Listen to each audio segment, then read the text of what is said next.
What if the tightness in your chest, the racing thoughts at night, and that constant edge you can't explain didn't start in your mind at all, but on your plate, quietly, bite by bite, disguised as comfort food? Picture this. It's late evening. The house is finally quiet. Your phone hums with notifications you don't have the energy to answer. You open the cupboard not because you're hungry, but because you need something. Relief, calm, a pause. You reach for the snack that promises ease. Sweet, salty, familiar. For a moment it works. Your shoulders drop. Your breath slows. But 30 minutes later, your heart feels louder. Your thoughts feel sharper, almost brittle.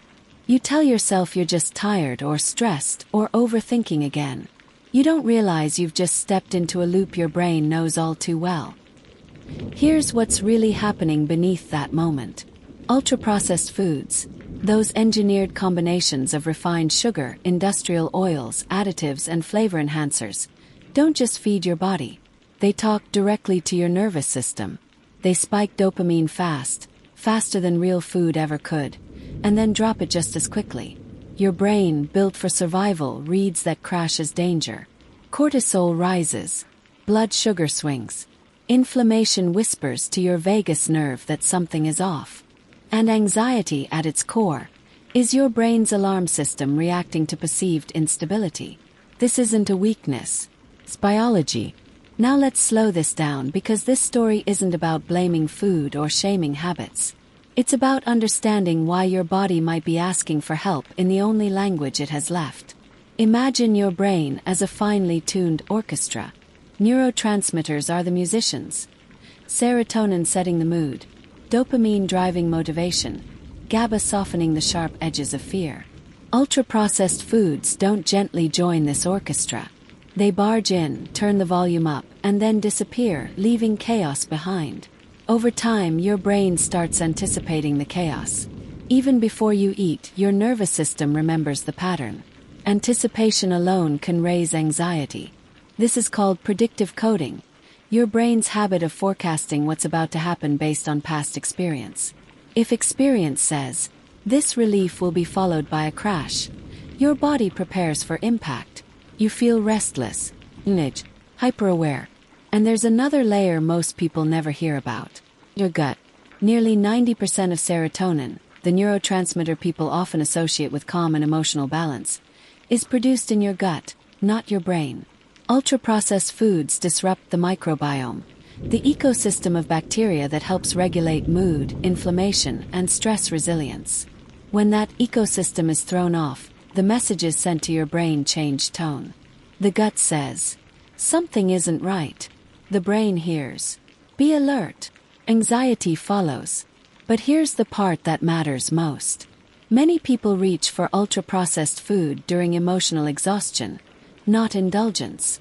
After long days of holding it together, after being strong for everyone else, after suppressing feelings that never got a safe place to land, your nervous system is already depleted. These foods feel like rescue, because they deliver fast comfort in a world that rarely slows down enough to offer real rest. This is why telling yourself, just eat better, never works. Anxiety-driven eating isn't a discipline problem. It's a regulation problem. Your nervous system is trying to stabilize itself. Unfortunately, the tools it's been given are loud and short-lived. And then comes the moment many people quietly blame themselves for. The dramatic one. Panic spiked. The sudden sense of dread with no clear trigger. The racing heart after dinner. The insomnia that hits at 2 a.m. That's the crash. Blood sugar drops. Cortisol rises. Inflammatory signals increase. Your brain scans for danger and finds only sensations it can't explain. So it creates a story. Something must be wrong with me. But nothing is wrong with you. Your brain is responding exactly as designed to repeated biochemical stress. This is why anxiety tied to diet can feel confusing and deeply personal at the same time. You're not imagining it. And you're not broken. The empowering part, the part most people never get to hear, is that this loop is reversible. Neuroplasticity means your brain learns from repetition, yes, but it also unlearns.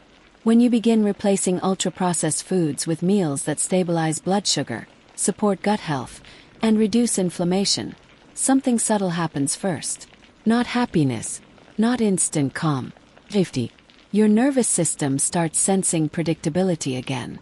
Whole foods digest more slowly. They release glucose steadily. They don't hijack dopamine, they support it. Omega-3 fats calm inflammation. Fiber feeds calming gut bacteria. Magnesium-rich foods support GABA, your brain's natural brake pedal. Over time, your baseline anxiety lowers, not because you forced it down, but because your body no longer feels under threat. And here's the deeper emotional truth. When anxiety eases, people often feel grief. Grief for how long they thought they were too sensitive. Grief for years spent fighting symptoms instead of listening to them. Anxiety was never the enemy. It was the messenger. Ultra-processed foods just made it shout. There's also relief. Quiet one. The kind that shows up when you realize your mind isn't fragile. It's responsive. It adapts to what you give it. When you nourish yourself consistently, your thoughts soften. Your reactions slow. You don't feel cured. You feel grounded. Present. Less at war with your own body. This is where self-awareness awakens. You begin to notice the difference between hunger and emotional depletion. Between craving stimulation and needing rest. Between self-soothing and self-sabotage. And instead of judgment, curiosity takes over. What does my body need right now? Not to silence anxiety, but to support the system creating it. So if you've ever wondered why your anxiety feels louder after certain foods, now you know. It wasn't in your head. It was a conversation between your brain, your gut, and your nervous system, one you were never taught how to hear. If this story helped you feel seen, calmer, or more curious about your own mind, stay here. This channel exists to help you understand your brain so you can work with it, not against it. Like, subscribe, and share this with someone who's been blaming themselves for symptoms that deserve compassion and understanding. And remember, when you understand what's happening, the fear loses its grip.